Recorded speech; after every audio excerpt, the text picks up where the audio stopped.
जहु दिसि चितई पूछी मालीगन, लगे लेन दल फूल मुदित मन।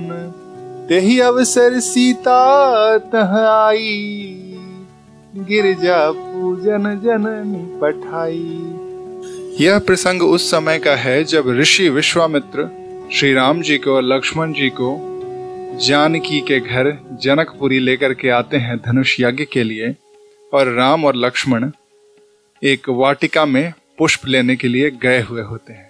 तो चारों ओर दृष्टि डालकर और मालियों से पूछकर राम और लक्ष्मण प्रसन्न मन से पत्र पुष्प लेने लगे। उसी समय माता सीता वहां आई, क्योंकि माता सीता की माता ने उन्हें गिरजा पार्वती जी की पूजा करने के लिए वहां भेजा था। संग सखी सब सुभग सयानी, गावहीं गीत मनोहर बानी। सर समीप गिरजा गृह सोहा, बरनी न जाई देखी मनमोहा। साथ में सब सुंदर और सयानी सखियां हैं जो मनोहर वाणी से गीत गा रही हैं। सरोवर के पास गिरजा मां का मंदिर सुशोभित है, जिसका वर्णन भी नहीं किया जा सकता, इतना सुंदर है, देखकर मन मोहित हो जाता।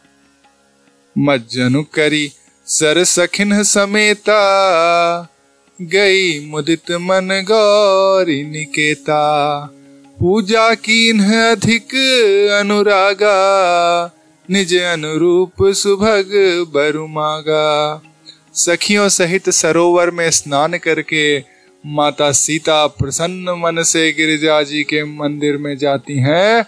वहां पर उन्हें बड़े प्रेम से पूजा करके और अपने लिए योग्य सुंदर वर मांगती हैं। एक सखी सिय संगु बिहाई, गई रही देखन फुलवाई। तेहि दो बंधु बिलो के जाई, प्रेम विवश सीता पही आई। एक सखी सीता जी का साथ छोड़कर फुलवारी देखने चली गई थी। उसने जाकर दोनों भाइयों अर्थात राम जी और लक्ष्मण जी को देखा और प्रेम में विह्वल होकर वह माता सीता के पास आई। तासु दशा देखी सखिन, पुलक गात जलु नैन। कहु कारण निज हर्ष कर, पूछहि सब मृदु बैन। सखियों ने उसकी दशा देखी कि उसका शरीर पुलकित हो रहा है, नेत्रों में जल भर आया है, और कोमल वाणी से पूछने लगी कि आपकी प्रसन्नता का क्या कारण है। देखन बागु कुंवर दुई आए, बय किशोर सब भांति सुहाए। श्याम गौर किमि कहो बखानी, गिरा अनयन नयन बिनु बानी। उसने कहा कि दो राजकुमार बाग देखने आए हैं, किशोर अवस्था के हैं और सब प्रकार से सुंदर हैं। सावले एक हैं और एक गोरे रंग के हैं। उनके सौंदर्य को मैं कैसे कहूँ, वाणी बिना नेत्र की है और नेत्रों के वाणी नहीं है, अर्थात उनकी सुंदरता का बखान ही नहीं कर सकती, मैं इतने सुंदर है। सुनिह रखी सब सखी सयानी, सियहि अति उत्कंठा जानी। एक कहै नृप सुत तैयाली, सुने जे मुनि संग आए काली।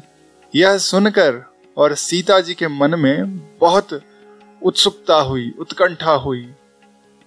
यह जानकर सखियां प्रसन्न हुई। तब एक सखी कहने लगी, हे सखी, ये वही राजकुमार हैं जो सुना है कि कल विश्वामित्र मुनि के साथ आए हैं।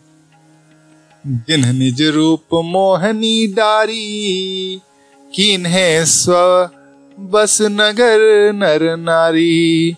बरनत छवि जहाँ तहाँ सब लोगू, अवसि देखहि देखन जोगू। और जिन्होंने अपने रूप की मोहनी डाल रखी है और नगर के सभी स्त्री पुरुषों को अपने वश में कर लिया है, जहां तहां सब लोग उन्हीं की छवि का वर्णन कर रहे हैं, उन्हें अवश्य ही चलकर हमें देखना चाहिए। तासु बचन अतिशय ही सुहाने, दरस लागी लोचन अकुलाने।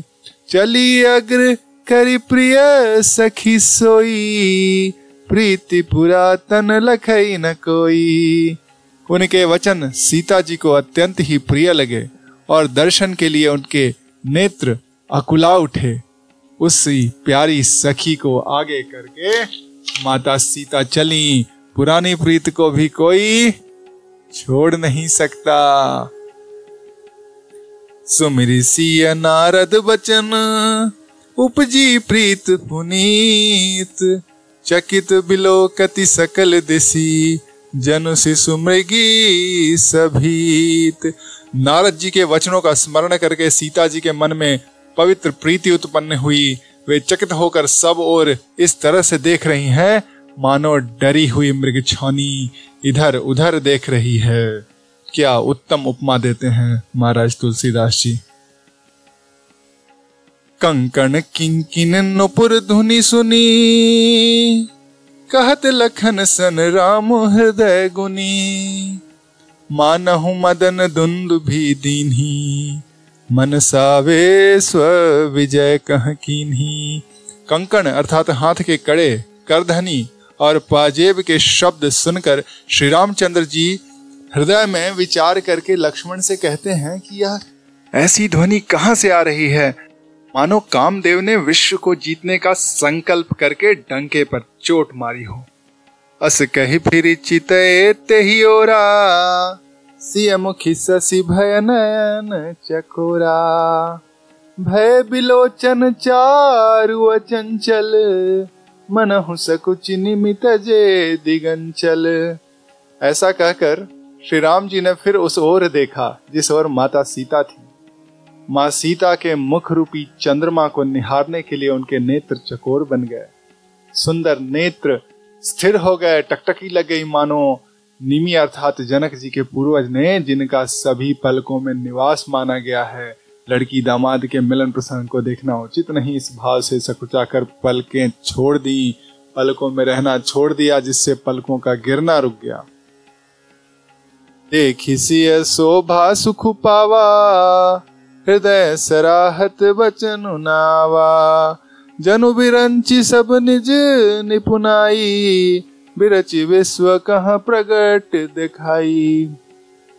सीता जी की शोभा देखकर श्री राम जी ने बड़ा सुख पाया।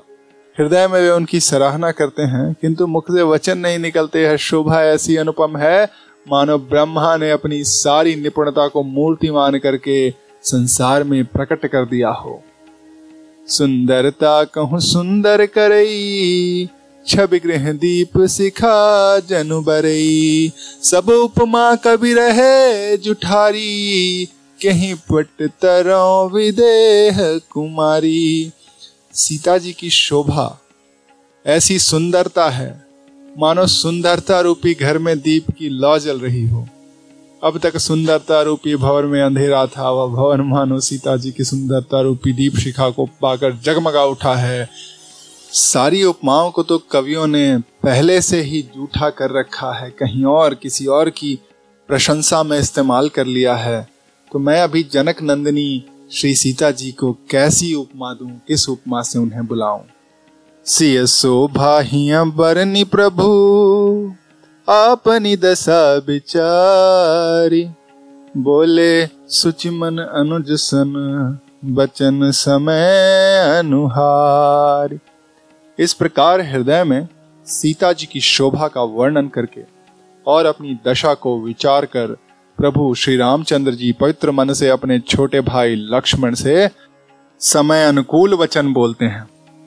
तात जनक तने आयह सोई, धनुष यज्ञ जेहि कारण होई।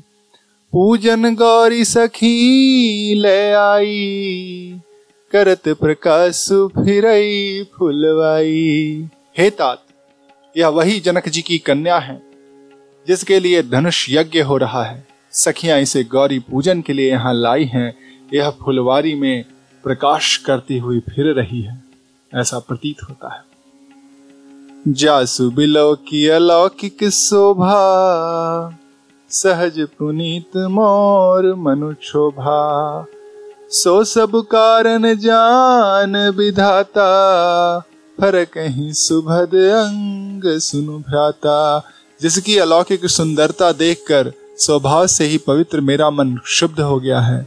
वह सब कारण अथवा उनका सब कारण तो विधाता ही जाने, किंतु हे भाई सुनो, मेरे मंगलदायक अर्थात दाहिने अंग फड़क रहे हैं। रघुवंश सिंह कर सहज सुभाऊ, मनुकु पंथ पगु धरई न काऊ।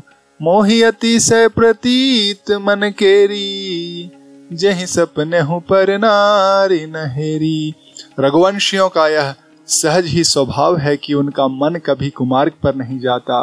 मुझे तो अपने मन का अत्यंत ही विश्वास है, जिसने जगत की कौन कहे स्वप्न में भी पराई स्त्री पर दृष्टि नहीं डाली। जिनके लहि नरि पुरन पीठी, नहीं पावहीं परतिय मनु डीठी। मंगल लहि न जिन्ह कै नाही, ते नर बर थोरे जग माही। रण में शत्रु जिनकी पीठ नहीं देख पाते, अर्थात जो लड़ाई के मैदान से भागते नहीं। पराई स्त्रियां जिनके मन और दृष्टि को नहीं खींच पाती, और भिखारी जिनके यहाँ से नहीं पाते, अर्थात खाली नहीं लौटते, ऐसे श्रेष्ठ पुरुष संसार में थोड़े हैं। करत बत कही अनुज सन, मनसिय रूप लोभान। मुख सरोज मकरंद छवि, करई मधुप इव पान। यूं श्री राम जी छोटे भाई से बात कर रहे हैं, पर मन सीता जी के रूप में लुभाया हुआ उनके मुख रूपी कमल के छवि रूप मकरंद रस को भौरे की तरह पी रहा है। जय श्री राम।